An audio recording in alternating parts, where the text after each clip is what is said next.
¿no? Vamos a hablar sobre lo que son recursos administrativos en el procedimiento administrativo disciplinario de la Ley de Servicio Civil. Hay que precisar que hay procedimientos disciplinarios en diferentes regímenes laborales, ¿no?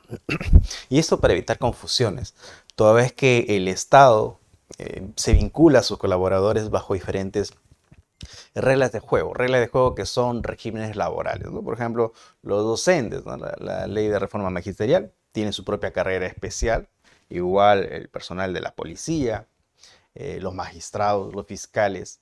El tema del día de hoy es recursos administrativos en el procedimiento administrativo de la Ley de Servicio Civil, que básicamente es un régimen que se aplica a regímenes laborales generales, ¿no?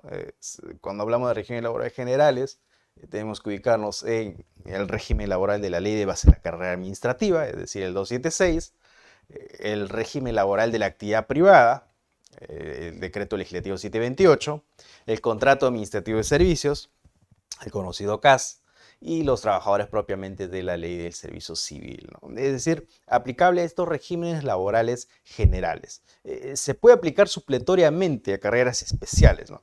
Pero no es que se vaya a aplicar todas las figuras previstas en este régimen disciplinario de la Ley de Servicio Civil, ¿no? Que seguramente lo han visto en clases anteriores, ¿no? Entonces, solo para entrar en contexto, ¿no?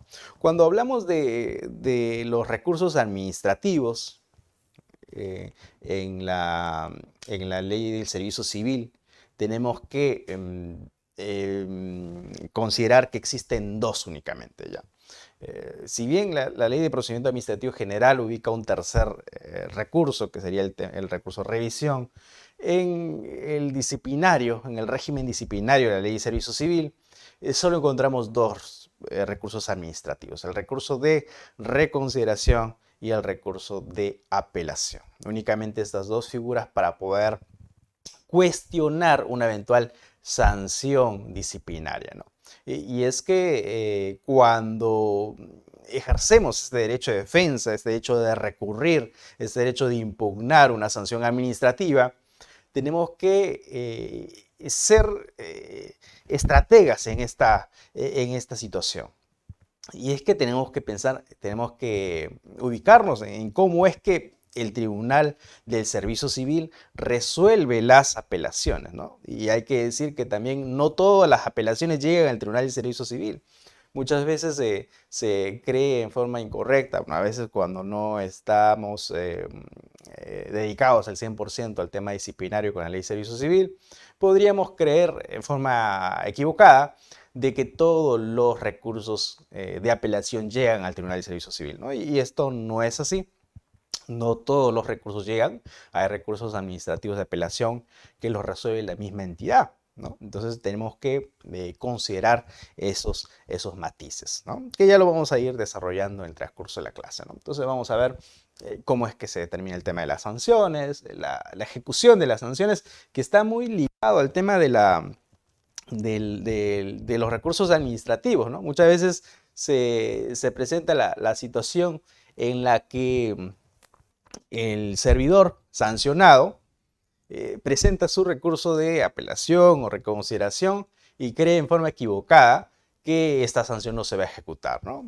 Llega luego de un largo procedimiento administrativo disciplinario que puede durar varios meses, se impone la sanción y el servidor formula su recurso de apelación o reconsideración y cree en forma incorrecta, y a veces hasta el mismo abogado lo cree, ¿no? A veces hasta el mismo abogado piensa en forma equivocada de que no se va a ejecutar la sanción, ¿no? Y no es así, ¿no? La sanción se ejecuta y en paralelo se va tramitando el recurso administrativo, o sea, reconsideración o apelación. Entonces, eso es algo que hay que tenerlo muy en cuenta, ¿no?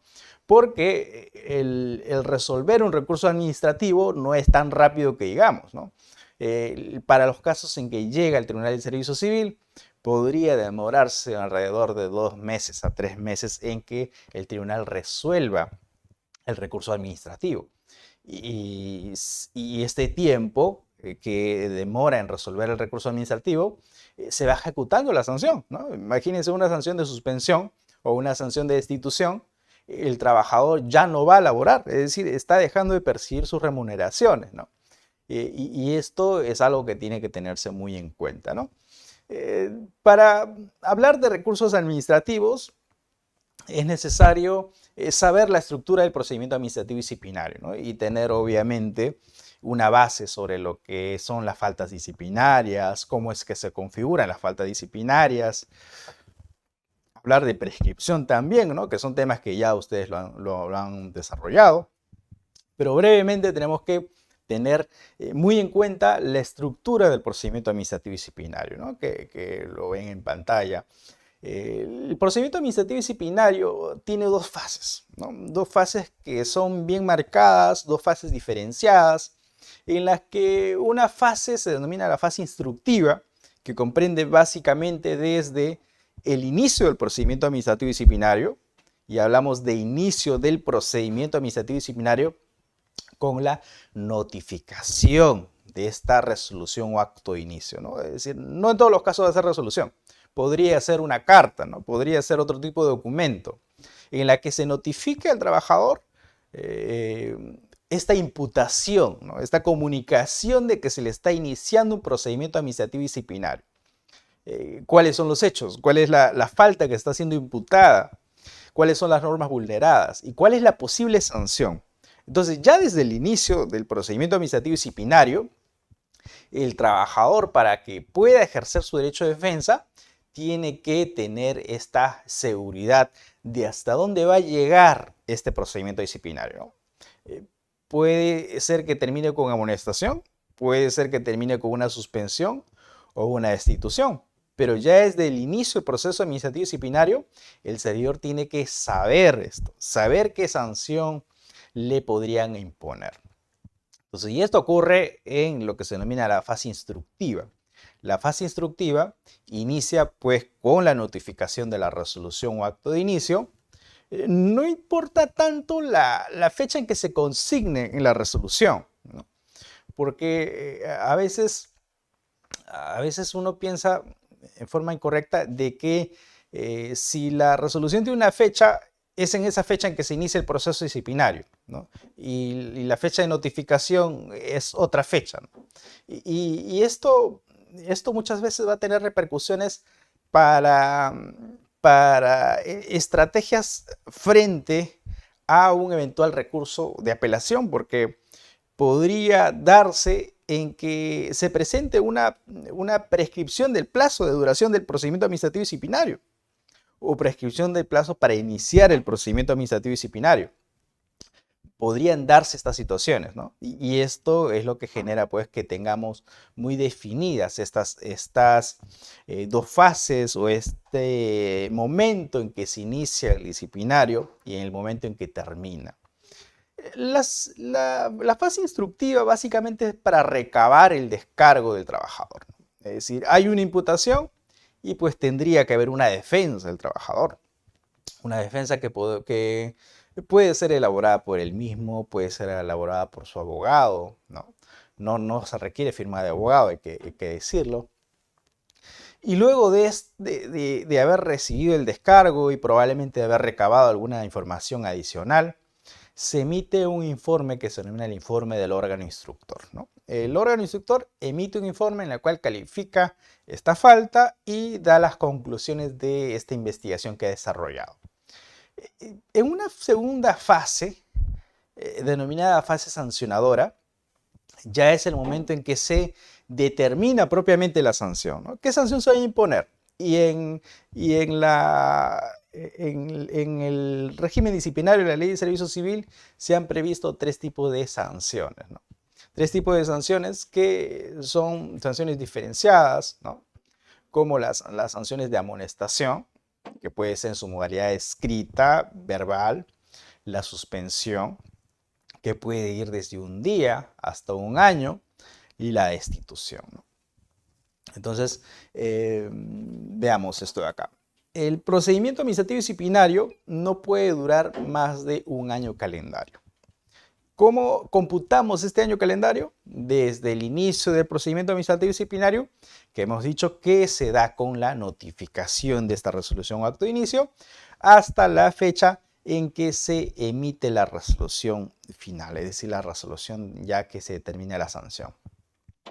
Vean cómo cambia la regla de juego, ¿no? Miren, para el inicio del PAD se tiene en cuenta la fecha en que se notifica la resolución o acto de inicio. Y para hablar del término del procedimiento disciplinario, no importa la notificación. Lo que importa es la fecha en que se consigne en la resolución. ¿Y esto a qué está ligado? Eso está ligado a la prescripción. Prescripción que podemos usar cuando hablamos de las apelaciones, ¿no? Porque las apelaciones no solo van defensas de fondo, es decir, en las apelaciones no solo se puede alegar que no se ha cometido la falta disciplinaria, ¿no? Sino se puede decir también la entidad impuso una sanción cuando ya no tenía la facultad disciplinaria. Es decir, no estamos diciendo que no hay falta disciplinaria, existe falta disciplinaria, pero se han excedido los plazos y al excederse los plazos genera que la entidad pierda esta facultad de poder imponer una sanción. ¿Y esto cómo se materializa? Con las prescripciones, los plazos de prescripción. El procedimiento disciplinario no puede durar más de un año calendario, desde la fecha en que se inicia el PAD, que es la notificación de esta resolución o acto de inicio, hasta la fecha en que se emite la resolución final. Esto, en la parte final, puede variar pues de la notificación, ¿no? Entonces, el procedimiento no termina cuando se notifica la resolución final, ¿no? Curiosamente, el procedimiento administrativo disciplinario termina cuando se emite la resolución final. Doctor Jara, ¿y eso qué importancia podría tener esto? Podría tener mucha importancia. Por ejemplo, ayer, que ha sido 4 de noviembre, si no me equivoco, si me falla la memoria, el 4 de noviembre se emite la resolución destituyendo a un servidor. Se emite la resolución. Pero recién se va a notificar el día lunes, que sería el lunes 7, ¿ya? El lunes 7 de noviembre. ¿Cuándo acabó el procedimiento disciplinario? ¿El día de ayer, 4 de noviembre, o el día lunes? Pues tendríamos que decir que acabó el día 4 de noviembre, ¿no? El viernes 4 de noviembre. Y si tenemos en cuenta que el procedimiento administrativo disciplinario solo dura un año, porque si la entidad se excede este año, ya habría perdido la facultad disciplinaria, tendríamos que la entidad no podría emitir después del 4 la resolución en que determine la sanción, porque habría prescrito el plazo. Entonces, vean, por un par de días, la entidad pierde esa facultad disciplinaria y se genera que no se pueda imponer legítimamente una sanción, porque se puede imponer, ¿no? Pero en forma ilegítima. Esto probablemente va a ser base para argumentar en el recurso de apelación que ha prescrito el plazo, e incluso la defensa, tanto de fondo, ya pasaría un tanto a segundo plano, porque si prescribe el plazo, pues la apelación tendría que concentrarse en la prescripción, básicamente, ¿no? Ya el tema de defensa de fondo, de si se cometió o no la falta, son temas que pasan a segundo plano. Incluso hasta dedicarle contenido en el recurso de apelación, estratégicamente no podría jugar en contra del trabajador, ¿no? Entonces, si ya prescribió el plazo, pues concéntrate en la prescripción, ¿no? Eso tendría que ser el argumento para decir, señor, recurro a esta sanción, es decir, apelo porque ya se excedió el plazo, ¿no? Entonces, básicamente es eso en torno a lo que son las fases del procedimiento administrativo disciplinario. Eso muy rápidamente: fase instructiva, fase sancionadora, el plazo pues que tiene la entidad para poder iniciar el procedimiento, la fase de investigación previa. Bueno, no es una fase en realidad, ¿no? Porque no forma parte del procedimiento administrativo disciplinario. Es un pequeño estadio que está a cargo del secretario técnico, en la cual se precalifica una conducta, ¿no? Es decir, llega el secretario técnico y este es encargado de precalificar, de revisar esta conducta y decir, esta conducta cuadra en esta falta disciplinaria, ¿no? Es decir, podría eventualmente darse una falta disciplinaria en la que podría meritar la imposición de esta sanción. Por lo tanto, recomiendo el inicio del proceso disciplinario. Podría ocurrir lo contrario, podría llegar al secretario técnico y decir esto no cuadra en una falta disciplinaria, por lo tanto no recomienda el inicio y se archiva la denuncia o el reporte de falta. ¿Es importante la labor del secretario técnico? Sí. ¿Es considerada autoridad del procedimiento disciplinario? No, no es considerada autoridad. La norma indica que sus opiniones no son vinculantes, pero son demasiado importantes pues, para este tema del disciplinario. ¿Qué tipo de sanciones existen? Las sanciones que existen, y eso está relacionado a cómo impugno, porque no va a ser igual apelar una sanción de amonestación de si yo apelo una sanción de suspensión o destitución. Las autoridades que van a resolver son autoridades distintas, ¿no? Tenemos que tener muy en cuenta esto. Las sanciones que han sido previstas en la Ley de Servicio Civil, específicamente en el artículo 88, son amonestación, que puede ser en su modalidad escrita, verbal, la suspensión, que puede ir desde un día hasta un año, y la destitución. Vean, no tenemos más, ¿eh? No tenemos más, tenemos esas tres tipos de sanciones. Ahora, hay algo que siempre lo digo en mis clases, ¿no? La amonestación verbal no debería estar en este artículo, no debería estar propiamente en el capítulo de disciplinario. ¿Por qué? Porque existen reglas que caracterizan a las sanciones en el disciplinario. ¿Cuáles son las reglas? Pues las reglas es que cuando se impone una sanción, va al legajo del trabajador, ¿no? El legajo que tiene el trabajador en cada entidad, pues ahí se tiene que archivar esa sanción. Esto no se presenta con la sanción de amonestación verbal, porque al tener carácter de reservada, no se documenta. Es decir, no debe salir una resolución, un documento en la que se diga, se sancionó a tal servidor con una amonestación verbal. No podría hacerse. No podría iniciarse un procedimiento disciplinario, por ejemplo, por amonestación escrita o otro tipo de sanción, y después variarla y decir, se le impone sanción de amonestación verbal. ¿Por qué? Porque sería documentar la sanción, lo cual no se puede hacer. La amonestación verbal tiene un carácter reservado. Primera regla que no se cumple, no va al legajo del trabajador. Todas las sanciones van, pero esta no va al legajo del trabajador.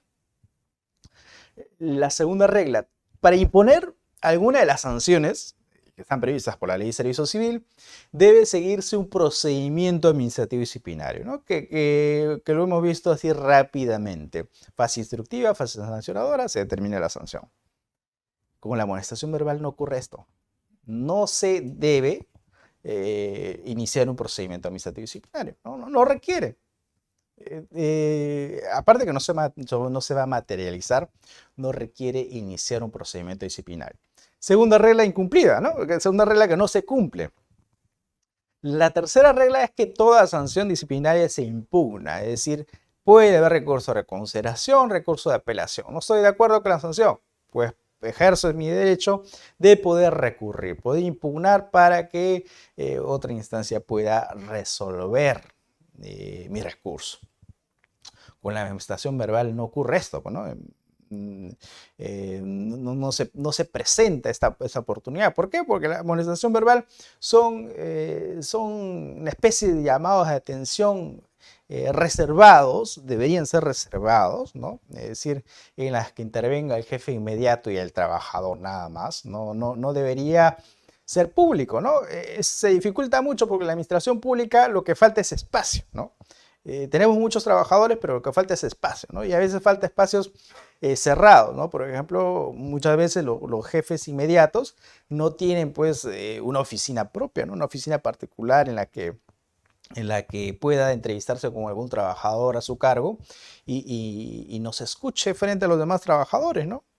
La naturaleza de la amonestación verbal, al ser reservada, pues tendría que ser a naturaleza de una conversación, un llamado de atención, pero en un ambiente privado.